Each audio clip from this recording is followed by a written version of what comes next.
Chapter 1 Asterisk. My plate stayed empty while my mother-in-law served steaks and desserts to everyone else, her smile widening as she ignored me. A cousin whispered across the table, "Why is she even here?" My chest tightened, my face burned, and, still, my husband said nothing. I looked at him, the man I had stood beside for 7 years, and asked, "Am I not family, Michael?" In that silence, in that cruel pause, I realized I was invisible in a family I had sacrificed everything to be part of. The dining room at the Parker estate in the quiet suburbs of Boston had always felt like a place where masks were worn and roles were played. That evening, under the golden glow of the chandelier and the echo of clinking glasses, I sat at the long oak table as if I were a guest in my own marriage. The Parker family knew how to stage an evening, and Vivian, my mother-in-law, knew exactly how to orchestrate it. The silverware was polished until it gleamed. The china was spotless, and the air smelled faintly of lavender and roasted garlic. I smoothed my dress nervously as Vivian swept in from the kitchen, a silver tray balanced gracefully in her manicured hands. On it rested thick cuts of steak, still sizzling from the pan, the aroma filling the room with a richness that made every stomach grumble. She stopped first at Thomas, my father-in-law. "Here you are, darling," she said sweetly, setting the steak in front of him. He grinned, nodding his approval, his gold watch glinting in the light as he raised his fork in anticipation. Next was Lindsay, my sister-in-law, who beamed as Vivian laid down her plate, adding potatoes and asparagus with motherly pride. Then came Michael, my husband.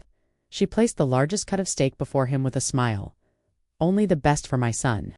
She moved on down the table, handing out plate after plate, laughter and conversations swirling around me. And then she passed me by as if I were nothing but a shadow. Her eyes slid past mine, her steps steady as she skipped over the empty place in front of me. My plate remained bare, silver utensils neatly arranged on either side, untouched, waiting, mocking. A flush of heat crept up my neck. I tried to tell myself it was an oversight, that she would circle back. But then she returned with a second tray, this time with delicate porcelain dishes, each filled with a decadent chocolate soufflé. She set one before Thomas, another before Lindsay, and then down the line, skipping me yet again. The laughter at the table grew louder, conversations blending into a buzz that seemed to drown me out. And then I heard it, a voice from the far end, sharp and clear enough to slice through everything else. Why is she even here? It came from one of Michael's cousins, a young man whose name I never remembered because he never bothered to. "Remember mine?" My body stiffened, my cheeks burned. I glanced at Michael, waiting, begging silently for him to say something. Anything. He could have told his cousin to shut up, could have reminded everyone that I was his wife, his partner. Instead, he lowered his head and cut into his steak, his jaw clenched, his eyes fixed firmly on his plate.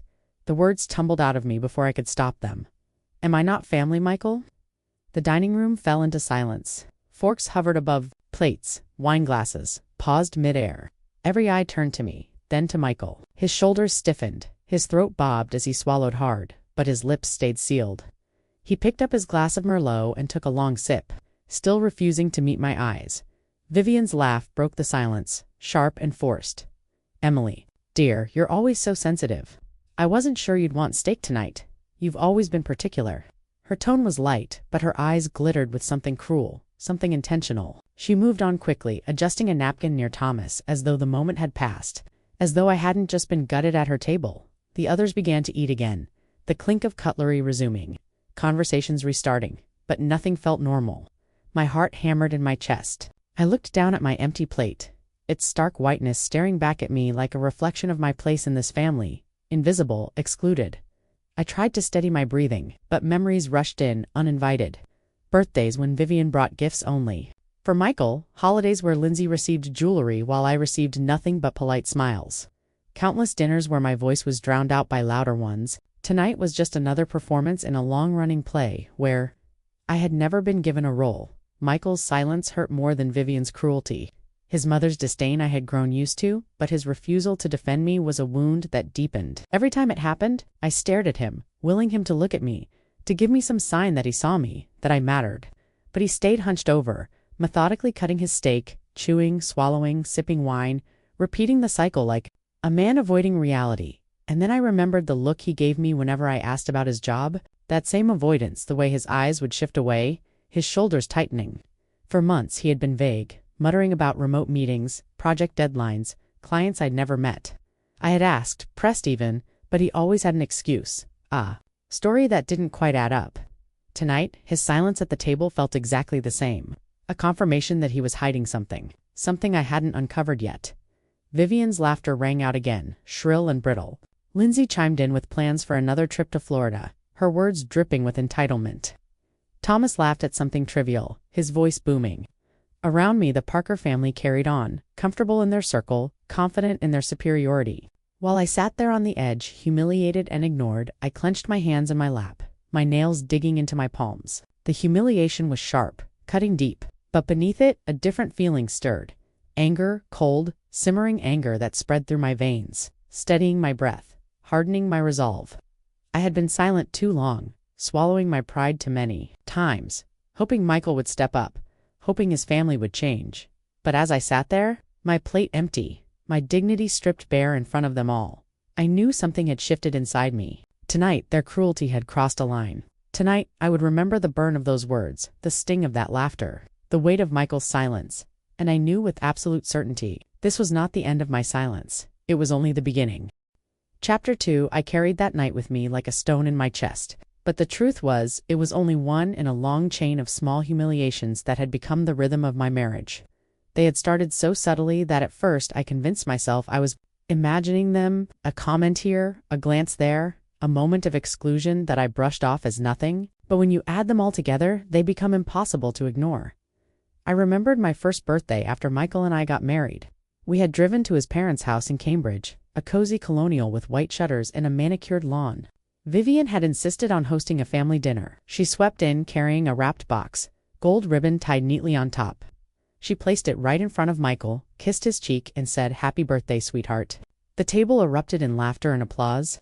I sat there, my smile frozen, waiting for her to hand me something too. But nothing came, not even a card. It was my birthday, not his. She had mistaken it on purpose, I realized later. Michael looked confused but said nothing. I swallowed my disappointment along with a sip of wine, telling myself it was an oversight. It wasn't.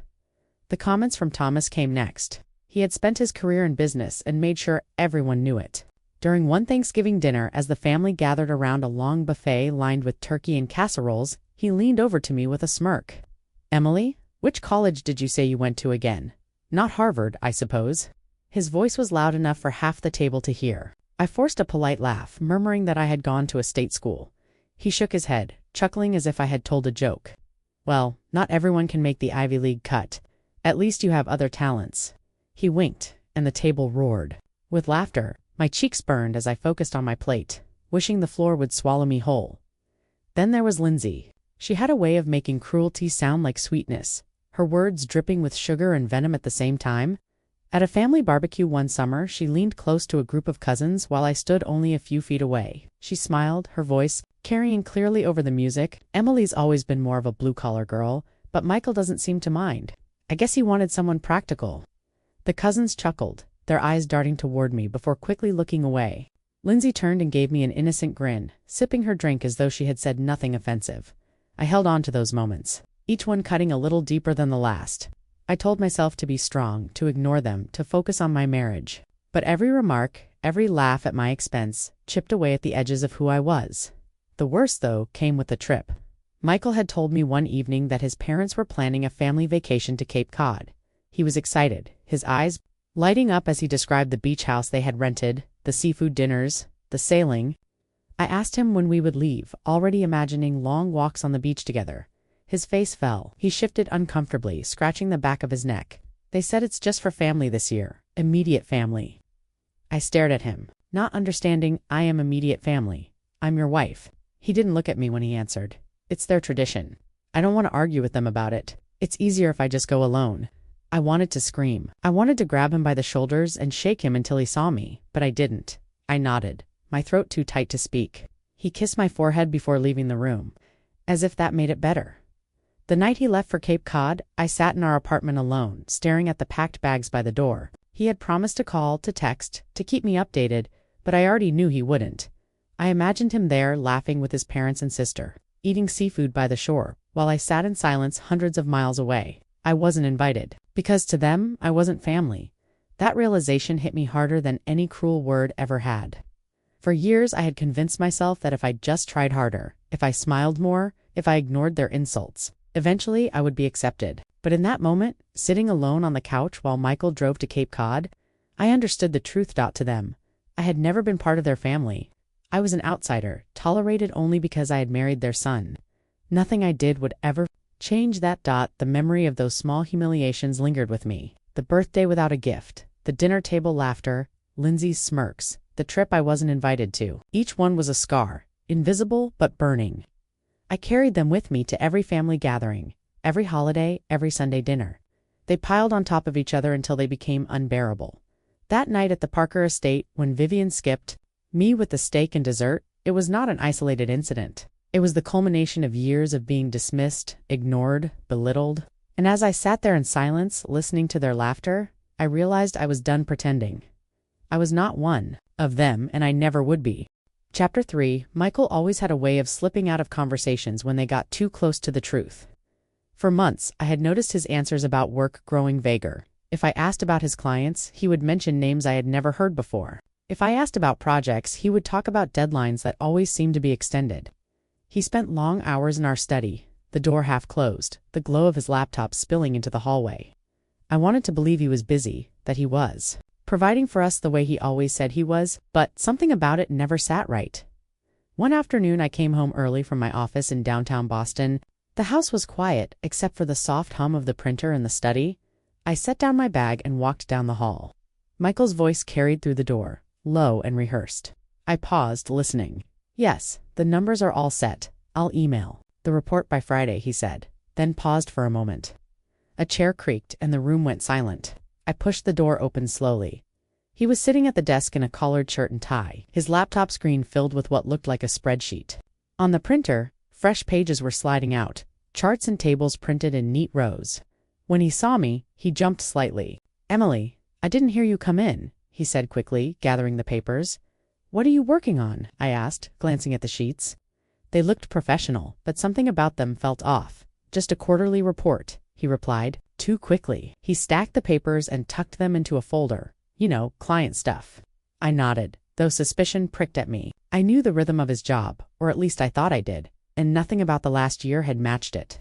He used to talk endlessly about city budgets, about fiscal meetings and audits. Now his answers were surface level, empty phrases meant. To end the conversation, later that night when he was in the shower, I went back into the study. The folder sat on the desk where he had left it. I opened it carefully, my hands trembling. The pages were filled with numbers, but the headers were generic, the kind you could pull from a template online. Some of the text boxes still had placeholder words. My stomach twisted. I sat at his laptop, the screen dark, the hum of the machine still warm. I hesitated, my conscience screaming at me to stop, but my instincts pushed me forward. I moved the mouse. The screen blinked to life, and his email inbox appeared. Most of the recent messages were junk, newsletters and automated reminders. I clicked into an older folder, scrolling down, scanning subject lines. That's when I saw it, an email from late 2021, marked notice of termination. My breath caught. My eyes darted across the words. The City of Boston Budget Office thanked him for his service and regretfully informed him that due to serious discrepancies and repeated errors, his employment had been terminated effective immediately. The room seemed to tilt. My heart pounded in my ears as I read the email again, unable to believe it. He had been unemployed for nearly 2 years, and I hadn't known. All those mornings he dressed in business casual, all those evenings he stayed late in the study, all those stories about deadlines and clients, it had all been a performance. He had lied to me every single day. I leaned back in the chair, pressing my hand to my mouth. Anger, betrayal, and confusion tangled inside me until I could hardly breathe. I thought back to the bills I paid, the groceries, the rent checks, the utilities. I had covered them all. Every month, I had assumed he was contributing, and he had let me believe it. The bathroom door creaked open down the hall, and I jumped, quickly closing the laptop and shoving the folder back into place.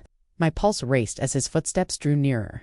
I moved to the living room, forcing myself to sit calmly on the couch as if nothing had happened. Michael walked in, his hair damp, a towel slung around his shoulders. "Hey," he said casually, grabbing a beer from the fridge. "Long day." I nodded, my throat tight.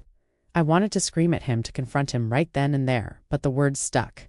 Instead, I studied him quietly, the way his shoulders relaxed as he took a sip, the way his eyes avoided mine when I lingered too long that night. Lying in bed beside him, I stared at the ceiling. His breathing slowed into sleep, steady and untroubled. I turned my head and looked at him, wondering how someone I thought I knew so well could have built such a convincing mask. Over the next few days, I watched him more closely. He would set an alarm, get dressed in slacks and a button-down, make himself coffee, and retreat into the study. Hours later, he would emerge with papers in his hand, sighing as if burdened by important work. I noticed the printer humming more often, spitting out the same templates, the same generic charts. He played his role perfectly. But now that I knew the truth, the cracks in the performance were glaring. One evening, I asked him how his project was going. His fork paused halfway to his mouth, and for a split second, panic flickered across his face. Then he smiled too quickly. "It's good. Busy, but good. Clients are demanding. You know how it is." I nodded, my own smile tight. Inside, my anger grew. He thought he could lie forever, that I would never notice. But I had noticed, and I wasn't going to forget. The realization settled heavily on me. Michael wasn't just failing me as a husband by letting his family belittle me. He was betraying me in our own home, hiding the truth of who he was and what he had become. The man lying next to me at night was a stranger, and the life we shared was built on a lie. Chapter 4. I could trace back every bill, every receipt, every automatic payment that had come from my account over the past 2 years. The mortgage for our condo in Boston's South End came out of my checking every month without fail. The electric bill, the gas bill, the internet. All of it had my name at the top.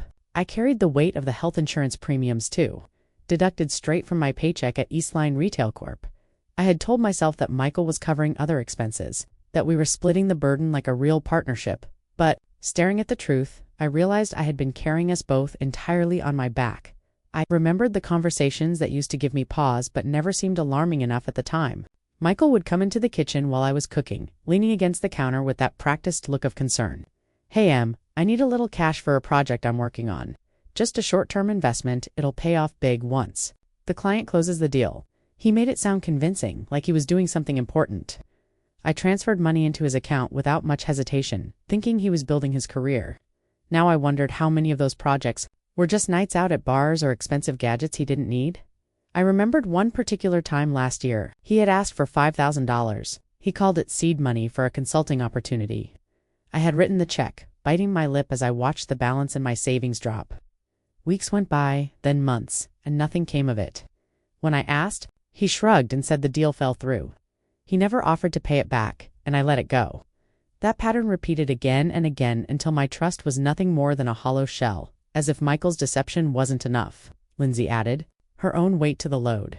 She had a habit of calling me at odd hours, her voice honey-sweet, asking for favors. "Emily, I just need a little help covering my credit card bill. You know how it is, unexpected expenses." She promised she would pay me back, always swearing it was the last time. I wanted so badly to believe her, to keep peace with Michael's family, that I pulled out my checkbook again and again. But Lindsay's gratitude never lasted longer than the phone call. At the next family gathering, she would slip into her role as the perfect daughter, looking down her nose at me with that little smirk. Emily's always been good at working hard. Some people just aren't meant for the glamorous path. She said it once in front of 3 aunts at Christmas, her glass of champagne glinting as she raised it to her lips. The women chuckled politely while I stared at the floor, my fists clenched so tight my nails dug into my palms. I thought back to how many times I had lent her money, 200 here, 1,000 there, once even 3,000 when she claimed her car broke down. I had kept a mental list, but after a while it was too depressing to tally. She never paid me back a cent.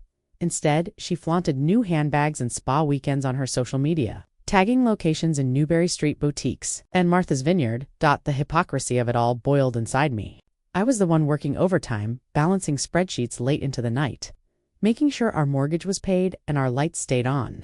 I was the one who never missed a due date, who sacrificed vacations, who cooked dinner from scratch to save money. And yet, in their eyes, I was the outsider, the woman not good enough for their precious son. The memories layered on top of each other until they pressed down like a weight I could no longer ignore. I thought of the birthday dinner when Vivian ignored me, of Thomas's smirk as he belittled my education, of Lindsay's cruel comments disguised as jokes. All the while, I was the one financing their illusions, holding up a life that wasn't even mine. One evening, I sat at our kitchen table, the bills spread out before me. The numbers swam on the page. Michael came in, loosening his tie as if he had just come back from a long day at the office. He kissed my cheek and reached into the fridge for a beer. Long day, huh? He said casually. I looked at him, my voice low and steady. Do you know what these add up to? Do you know how much I've paid for us in the last year? He paused, the cap of the bottle still in his hand.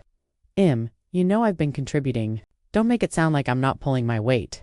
I stared at him, my hands trembling over the stack of bills. I wanted to throw the termination notice in his face, to scream the truth I had uncovered, but instead I said nothing. The silence between us grew heavier with every second. He finally looked away, mumbling something about taking a shower, and left me alone at the table. That was the moment the truth settled deep in my bones. I wasn't just living with a man who had lost his job. I was living with a man who had built his life on lies, who was comfortable letting me shoulder every burden, while he kept up appearances, and Lindsay, his sister, had been no better. She had used me like a bank account while mocking me at every turn. I realized then that it wasn't just Michael who had betrayed me, it was his entire family. They had all taken from me, drained me, and still managed to make me feel small. I sat in the dim light of the kitchen, the hum of the refrigerator, the only sound. My chest ached with the weight of it all.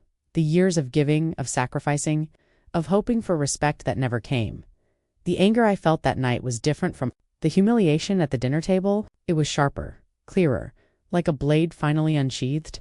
For the first time, I let myself admit the truth. I was being used not just by my husband, but by his family too. And I knew something inside me had shifted. The burden I had carried for years was no longer invisible. It was crushing, and I was done pretending it wasn't there. Chapter 5. The dining room was thick with chatter. The air heavy with the smell of roasted garlic and butter, but I felt as if the walls themselves were closing in on me. Vivian entered once again from the kitchen, her heels sharp against the hardwood. In her hands was another tray, steaming and dripping with juice. She smiled at the table, her voice louder than necessary. "This is for family." The words echoed inside my chest like a slap. She placed another steak on Thomas's plate, added a dollop of potatoes to Lindsay's, and laughed at something one of the cousins said. Her hand hovered briefly near me, then deliberately moved on as if I were not even present. My plate remained white and empty, the silver utensils glinting against it like cruel reminders. I waited, my heart pounding. Michael sat beside me, cutting into his steak, his jaw tense but his mouth silent. I turned to him, willing him to say something, anything. His eyes never met mine. He raised his fork, chewed, swallowed, and washed it down with another sip of wine. It was as if my humiliation were nothing more than background noise to him, an inconvenience best ignored. Around the table conversation carried on. Lindsay recounted her trip to Florida, her words soaked in self-importance. Thomas leaned back in his chair, bragging about his years in business, his booming laugh filling the room. Vivian flitted about like a queen, presiding over her court, adjusting napkins, pouring wine, smiling with calculated grace. I sat frozen, every nerve in my body screaming. My hands slid under the table, brushing against the leather folder tucked carefully inside my purse. The documents inside felt heavier than paper. They were my escape, my protection, the proof that I was no longer powerless. My fingertips lingered there, tracing the edges, steadying my breath as my heart raced. Michael shifted in his seat, his arm brushing mine. I looked at him, but he still would not meet my gaze. I wanted to grab his hand, to shake him, to force him to see me. Instead, I clenched my fists tight in my lap until my nails dug into my palms. Vivian's voice rose again, carrying across the table. "Michael, dear, you must try the sauce. I made it just the way you like." Her smile was wide, her eyes bright with pride. Then she turned her head slightly, her gaze skimming over me as if I were no more significant than a chair. The tension inside me grew unbearable. My chest tightened, heat prickled up my neck, and my breath came in shallow bursts. Every cruel comment, every dismissal, every slight I had endured pressed down on me all at once. I could hear Lindsay's laugh, sharp and piercing, as she whispered, "To a cousin?" I caught only fragments of her words, but I didn't need to hear the whole sentence to know it was about me. I pressed my hands against my thighs, willing myself not to shake. I could not let them see me break. Not now, not when I had come this far. I closed my eyes for a moment, blocking out the noise, and I felt the weight of the folder once more. It was there, ready, waiting for the moment I chose to unleash it. The clink of silverware grew louder, echoing in my ears. My pulse thudded in time with it, each beat a reminder of how close I was to snapping. I opened my eyes, staring down at the empty plate in front of me. The whiteness of it was blinding, stark against the rich food surrounding it. My stomach twisted, not from hunger, but from rage. Michael's hand moved again, cutting another piece of steak, chewing methodically. I could see the muscles in his jaw flexing, could hear the scrape of his knife against the plate. His silence was louder than Vivian's laughter, more painful than Lindsay's mockery. He was supposed to be my partner, my husband, the one person in this house who should have stood beside me. Instead, he was as much a part of my humiliation as the rest of them. I forced myself to sit still, to breathe through the storm rising inside me. I could feel the moment building, cresting like a wave about to break. I wasn't ready to speak yet, but I would be soon. The time would come when their laughter would choke in their throats, when their smug smiles would falter. For now, I pressed my hand against the folder once more, its presence grounding me. The tension inside me wound tighter, each second pulling it further until I was stretched to the breaking point. I knew it would not be long before I snapped the cord. Chapter 6. A few days earlier, I had walked into the office of Robert Hayes, a divorce attorney recommended by a colleague from East Line. His office was tucked inside a brick building near Beacon Hill, lined with shelves of leather-bound books and framed certificates. The air smelled faintly of coffee and old paper. I sat in the chair across from his desk, clutching my purse like it was a lifeline. My hands clammy against the leather dot. Robert was in his mid-40s, sharp suit, calm voice, the kind of man who spoke with certainty but without arrogance. He studied me for a moment before asking what had brought me in. The words tumbled out of me in fragments at first. The skipped meals at family dinners, the humiliation, the lies about work, the financial strain. He listened quietly, his hands folded, eyes steady. When I finished, the silence hung heavy until he leaned forward. "You have more power than you realize, Emily," he said. "The law is very clear on this. Massachusetts is an equitable distribution state. That means everything acquired during your marriage, whether in your name or his, is considered marital property. The condo, the savings, even retirement accounts." My throat tightened as he spoke. For years I had thought of myself as the one without standing, the outsider, the woman who was barely tolerated. To hear that the law actually recognized my contributions made me sit up straighter. "What about the mortgage?" I asked, my voice quieter than I intended. "You've been making the payments?" he asked. I nodded. "Then the equity is partly yours. You can claim your share. You're not just walking away empty-handed." I let out a shaky breath I didn't realize I had been holding. He continued, explaining about health insurance coverage, joint accounts, and spousal support. Each detail lifted a weight I hadn't realized was crushing me. "Michael has been unemployed for nearly 2 years. I admitted finally, the words tasting bitter in my mouth. "He's been lying to me, pretending he still has a job." I found his termination notice. Robert's eyebrows rose slightly, but he didn't look surprised. "That actually strengthens your case. You've been the one carrying the financial burden. Courts take that into account." I pressed my hands together to keep them from shaking. "I don't want his money. I just want out. I want my life back." He nodded slowly. "And you can have it. But I recommend we prepare thoroughly. You'll need documentation, bank statements, mortgage receipts, proof of income. The more organized you are, the stronger your position will be." I had already gathered some of it, neat stacks of bills and receipts tucked into folders at home. I promised him I would bring everything in order. Then he slid a set of documents across the desk. "This is the petition for divorce.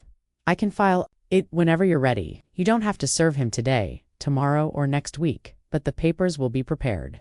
You'll be ready when the moment comes." I picked up the pen he offered. My fingers trembled as I signed my name on the dotted line, the ink flowing smoothly, final and undeniable.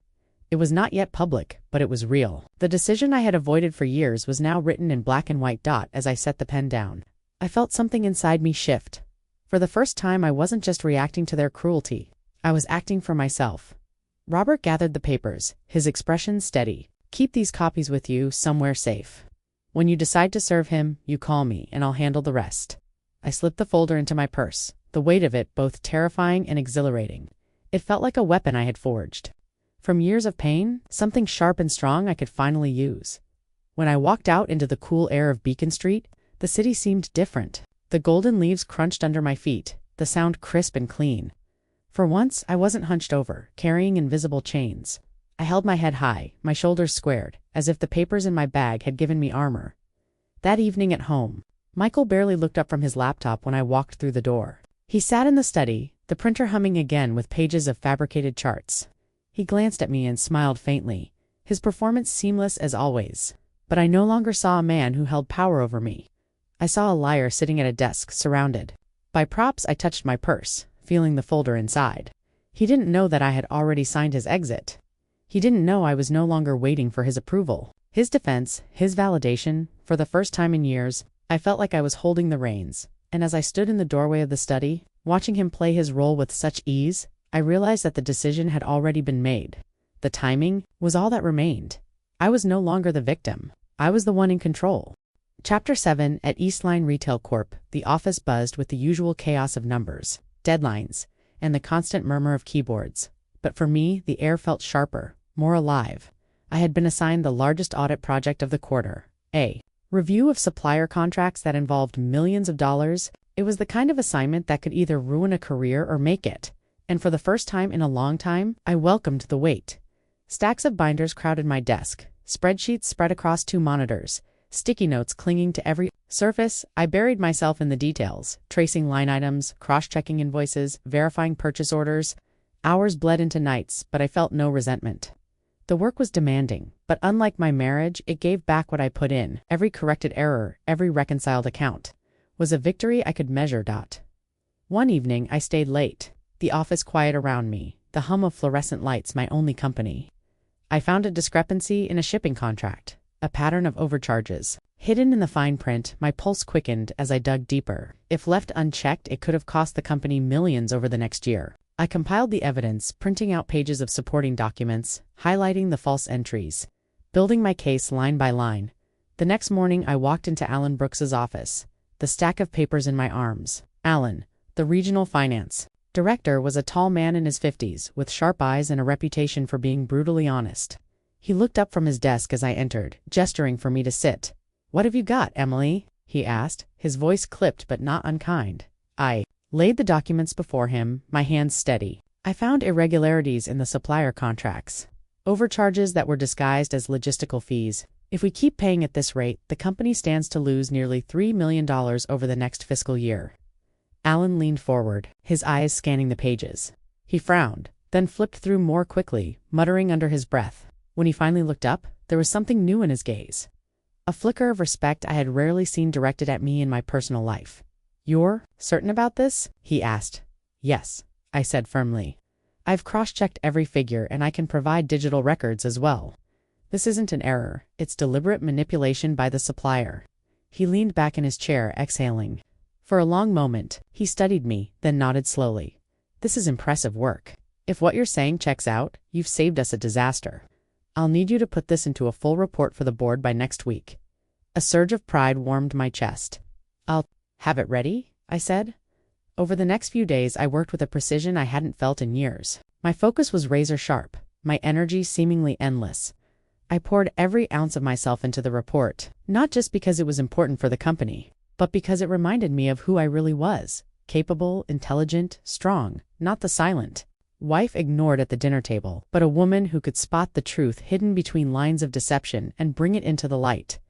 When the day of the presentation came, I stood in the boardroom with Alan at my side, facing a table of executives. My voice was steady as I walked them through the contracts, the inflated charges, the way the supplier had hidden costs. I showed them the corrected figures, the savings, the potential recovery. As I spoke, I watched their faces shift from doubt, too concerned, to grudging admiration. By the time I finished, Alan addressed the room. "Thanks to Emily's diligence, we have an opportunity to renegotiate and protect the company from a significant loss. This is the kind of work we need more of." The applause was polite, but the nods from the executives were genuine. As I gathered my papers, Alan placed a hand on my shoulder. "Excellent job. You've got a sharp mind and a backbone. Don't let anyone tell you otherwise." His words settled into me like a seed finally taking root. All the times Vivian had ignored me, all the smirks from Lindsay, all the dismissive laughs from Thomas, they meant nothing in this room. Here, my work spoke louder than their cruelty. That night, I walked home through the city streets. The air, brisk against my face, reflections shimmering off the Charles River. My heels clicked against the pavement, each step firmer than the last. I carried myself differently, shoulders back, chin high. For the first time in years, I felt like I was standing in my own skin, not shrinking to fit someone else's mold. At home, Michael was in the study again, the printer humming, the same act he had performed for months. He looked up briefly as I entered, offering a half smile before turning back to his laptop. I didn't respond. I didn't need his validation. The contrast between his charade and my day was staggering. I had stood before executives and proven my worth, while he hid behind forged documents. I placed my bag on the counter, my hand brushing against the folder still tucked inside. The divorce papers were there, waiting. But tonight, for the first time, I didn't feel weighed down by them. I felt empowered. I wasn't just preparing to leave a toxic marriage. I was preparing to reclaim the life I deserved. As I lay in bed that night, I thought about the upcoming family dinner, the empty plates, the cruel laughter, the silence of my husband. But the memory no longer hollowed me out. Instead, it fueled me. I had faced worse, uncovered lies, saved millions for a corporation that trusted me. I was more than their scapegoat. The anger that had burned inside me for so long was now something else, something steadier. It was resolve. And with it, I knew I would no longer sit quietly when they tried to erase me. The moment of confrontation was coming, and for the first time, I felt ready. Chapter 8. The Parker dining room was alive with chatter and clinking glasses, the chandelier casting a golden light across faces that had never truly welcomed me. My plate sat empty again, just as it had before, and the weight of that emptiness pressed heavier on me with every passing second. I looked around the table, watching the ease with which they spoke, the laughter that came so easily, and I knew the time had come. I pushed my chair back, the scrape of wood against the floor silencing the room. Every head turned in my direction. My palms were damp, but my voice came steady and clear. So I'm not family enough to deserve dinner. The question hung in the air like smoke. Forks froze midair. Wine glasses stilled. Vivian blinked, her smile faltering for the first time that evening. Michael shifted beside me, his face paling. Vivian recovered quickly, her laugh sharp and dismissive. Emily, dear, you're overreacting again? I simply thought you might not want steak tonight. I felt the folder in my purse, my hand brushing against it, and I knew there was no turning back. I pulled it out and laid it on the table with a firm thud. Gasps rippled through the room as I opened it and spread the papers in front of me. These are divorce papers, I said, my voice louder now, steady with a conviction I had never felt before. I looked straight at Michael. No, you lost your job 2 years ago. I know you've been pretending all this time, printing fake reports, dressing up for no one. You've been living off me while I carried every bill, every expense, every ounce of responsibility, and you let me do it while your family laughed at me. Michael's face drained of color. He opened his mouth, then closed it again, his eyes darting around the table, desperate for a lifeline that was not there. I turned to Lindsay, her smirk wiped clean from her face. And you? All those times you borrowed money, promising to pay it back? Thousands of dollars? Lindsay, I helped you when you said you needed it, and in return you mocked me, called me a blue-collar girl in front of everyone. Tell me, when did you ever plan to pay me back? Her cheeks flushed deep red, her lips parting in protest, but no words came. She looked down at her plate, fumbling with her napkin. I faced Michael again, my chest heaving with the years of anger finally spilling free. 7 years, Michael. 7 years you had to stand up for me, and you never did. Not once. You sat silent while your mother humiliated me, while your sister mocked me, while your father dismissed me. You let them treat me like I was less than nothing. The room was dead silent except for the faint tick of the grandfather clock in the corner. Then Aunt Sharon's voice cut through, clear and strong. Emily is the only honest one here. Her words cracked something open. Some of the cousins shifted uncomfortably, eyes flicking toward Vivian with unease. A murmur of whispers rippled. Across the table, Vivian's face burned crimson as she shot Sharon a venomous glare. How dare you, Vivian hissed. How dare you bring this into my home, at my table? This isn't your table, I said coldly. My eyes locked on hers. It's mine too, because I paid for the mortgage when your son couldn't. It's mine because I carried the weight of this family, while you pretended I wasn't even here. You don't get to erase me anymore. Thomas shifted in his seat, his booming presence suddenly quiet. He looked down at his plate, stabbing at his food without meeting anyone's eyes. Lindsay pressed her lips together, twisting her napkin in her lap. Avoiding my gaze, Michael lowered his head, his fork slipping from his hand, clattering against the china. His shoulders sagged as if the weight of his lies had finally broken. He didn't look at me, didn't speak, didn't defend himself. His silence was louder than anything he could have said. Vivian's hands trembled as she reached for her wine glass. She tried to mask it with a smile, but the tightness in her face betrayed her. You've embarrassed yourself, Emily, she said, her voice brittle. You've ruined this evening. No, I replied, my voice calm and steady. You ruined every evening when you chose to humiliate me. This time, I chose not to stay quiet. The weight in my chest lifted, leaving behind something fierce and unshakable. Around me, the room remained tense, the air thick with the shock of exposed truths. For the first time in years, I felt taller, stronger, no longer invisible at the Parker table. I gathered the papers back into the folder, tucking them into my purse. My hands no longer trembled. My heart still pounded, but it was no longer from fear. It was from release, from the power of finally speaking the words I had buried for far too long. The dinner went on in strained silence, no one daring to speak above a whisper. I sat in that silence, the taste of my own defiance, sharp and satisfying, knowing there was no way back to the life I had lived before. Chapter 9. Word of what happened at the Parker dinner spread faster than I expected. Within days, whispers turned into full conversations, and by the end of the week, half of Boston's Back Bay seemed to know. The church circles were the first to catch fire. Vivian had built her reputation there for years, parading herself as a woman of grace and authority. She organized charity luncheons, hosted Bible study groups, and stood at the front of the women's fellowship like a queen on her throne. But gossip travels quickly in sanctuaries, and soon her name was spoken with pity and disdain instead of admiration. By the following Sunday, I heard from a former neighbor that Vivian had been quietly asked to step down from her leadership position. It's a matter of integrity, they told her. The very women who once clung to her approval now whispered behind her back, recounting the humiliation she inflicted on me and the truths that came out that night. She tried to keep her composure, but without her title, her power diminished. Her phone calls went unanswered, her invitations ignored. Lindsay faced her own unraveling. The friends who had laughed at her jokes and joined her for shopping trips on Newbury Street began to distance themselves. They had heard she owed money, not to banks but to me. When she failed to pay back what she borrowed, word spread even faster. A woman she had bragged to about her vineyard vacation cornered her in public, demanding repayment of a smaller loan Lindsay had promised months before. The scene embarrassed her so badly that she stopped showing her face at social gatherings. For someone who thrived on attention, the sudden silence was suffocating. Then there was Michael. His shame was the heaviest of all. The cousins who once admired him for his supposed career in finance now saw him for what he was. The news of his unemployment, hidden for 2 years, became the family's favorite scandal. At weddings and reunions, I heard, they whispered his name with a shake of the head. The man who had sat silently while his wife was humiliated now had no voice left at all. When he called relatives for support, no one answered. When he appeared at gatherings, conversations stopped and chairs shifted away. His own father looked at him with disappointment so sharp it was almost visible. I watched all of this unfold. From a distance, I did not seek it, but I did not stop it either. I went about my days at Eastline Retail Corp., finishing projects, keeping my head down, and focusing on what mattered. Yet every time another piece of news reached me, I felt the quiet satisfaction of justice settling into place. My own life began to take shape apart from them. I found a small apartment in the South End, a one-bedroom with creaky floors and sunlight that streamed in through tall windows in the morning. It was nothing grand, but it was mine.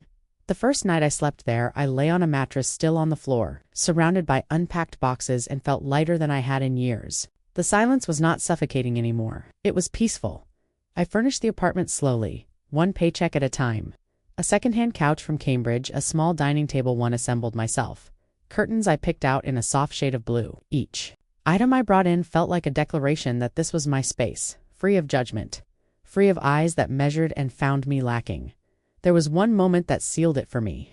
I was walking home one evening carrying groceries, a small bag of fresh vegetables and a loaf of bread. The air was cool, the city alive around me, and I realized I was smiling. Not because of anything extraordinary, but because for once I didn't have to steel myself for what waited behind the door. There was no Vivian ready with her cutting remarks.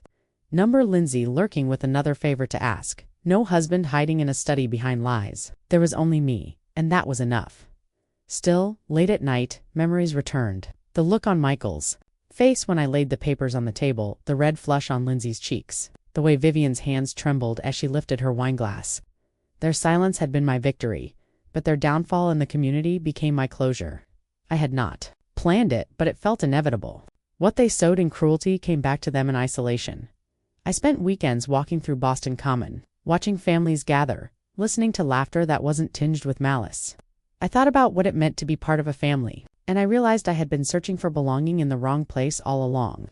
Blood ties had given them permission to mistreat me, but true belonging came from respect, something they never offered. The apartment grew warmer with time.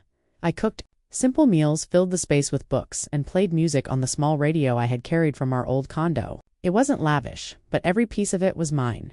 I felt a freedom in paying rent on my own, signing bills with only my name. knowing exactly where every dollar went.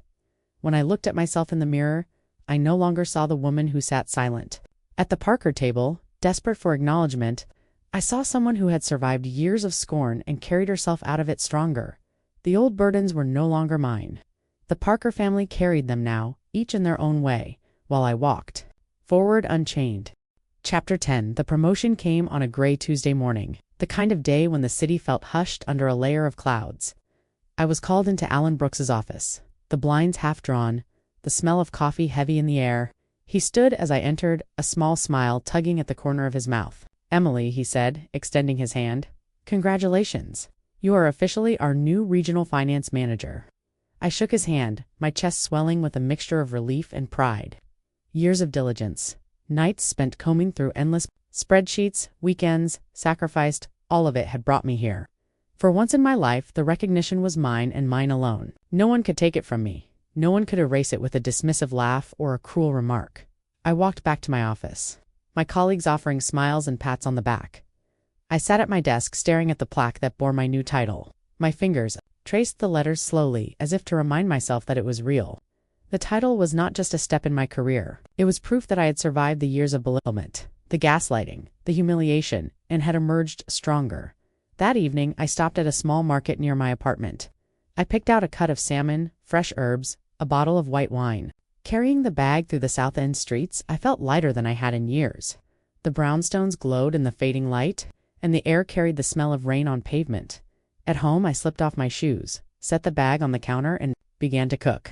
I chopped parsley, squeezed lemon, and set the salmon to sear in a pan. The apartment filled with warmth, the sound of sizzling blending with the soft hum of the radio.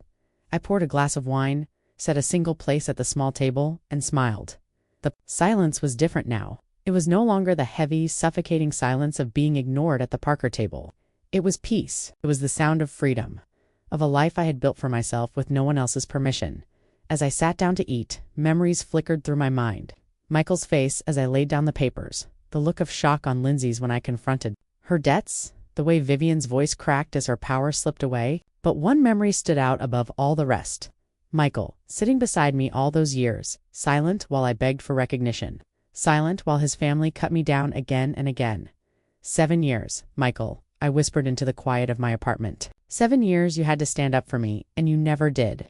The words no longer carried sorrow. They carried release. I had spent too long waiting for someone else to see me, to defend me, to choose me. But in the end, I had chosen myself.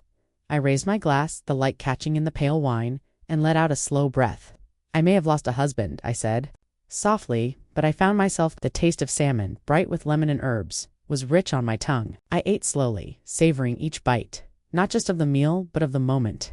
For the first time in years, I felt whole, not half of a fractured marriage, not the scapegoat of a cruel family. Just me, strong, capable, free. Outside, the rain began to fall lightly against the window, a soft rhythm that seemed to echo the calm inside me. I leaned back in my chair, closing my eyes, letting the sound wash over me. My life was not perfect, but it was mine. That was enough. Now, I wonder, if you were in my place, what would you do if you were humiliated like this at a family dinner?